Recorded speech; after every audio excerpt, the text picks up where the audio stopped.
Well, thank you very much for this introduction, and also thank you very much for inviting me to this webinar today.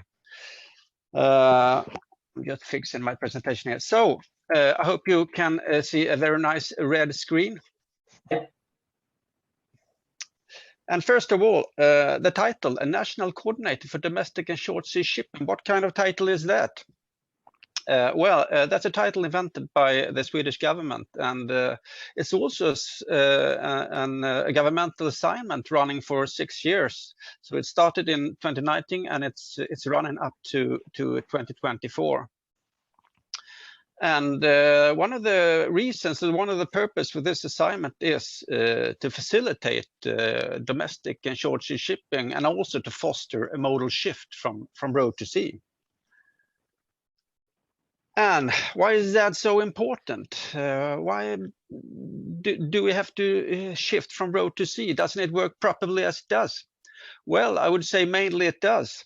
We have no serious bottlenecks in the transport system today, either in the railway system nor road, not compared with the rest of the Europe. But it doesn't mean that it will be in that way forever, because we see increasing cargo volumes in the coming year, and the freight forecasts are quite clear. The cargo volumes will increase in the coming future, and it's quite obvious that a significant share of that increase have to be taken or handled by domestic or short sea shipping. Otherwise, we will face some problems on the shore side. And who will face those problems? Yes, of course, the cargo owners, because disturbances and delays in the infrastructure ashore will cause disturbances in their supply chains. And everyone knows what that means. That means problems. But also the society will face problems, because a crowded infrastructure ashore, it isn't exactly what we are aiming for. And the cost for the society will be probably huge. So we have to use domestic and short sea to a much larger extent. And by that, we will also gain a more energy efficient transport system as a whole.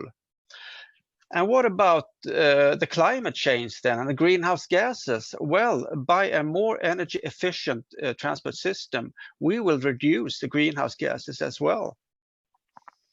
And the green transition, well, it has to continue in all transport modes in parallel. So, is it happening? Well, I would say yes and no. We see a lot of promising initiatives has been taken, and new container and ro-ro services has been established. And I know that ship owners and terminals and ports are working hard with a specific issue. But we don't see the change and the modal shift in a wider perspective yet. And why is that? Well, I think that one reason might be that we have very different planning horizons, and it is different planning horizons in, on the other hand, the public sector, where we have the government and the authorities, and the other hand, the private sector, where we have the cargo owners and the forwarders.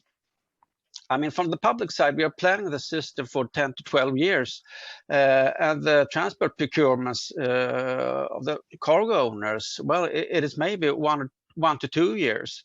But I am pretty convinced that those who redesign their logistics systems today, they will gain competitive advantages in the future. I mean, taking the risks and the uncertainties and maybe the extra cost today, well, it will be double, it will be paid back in double in the longer perspective.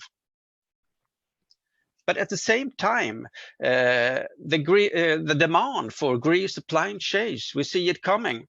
And I think that all cargo owners, well, they understand that domestic and short sea, they cannot offer a fossil-free solution today. But they need to know that when they buy the transport, they need to know that it will be fossil-free for 2 or 3 or 5 years.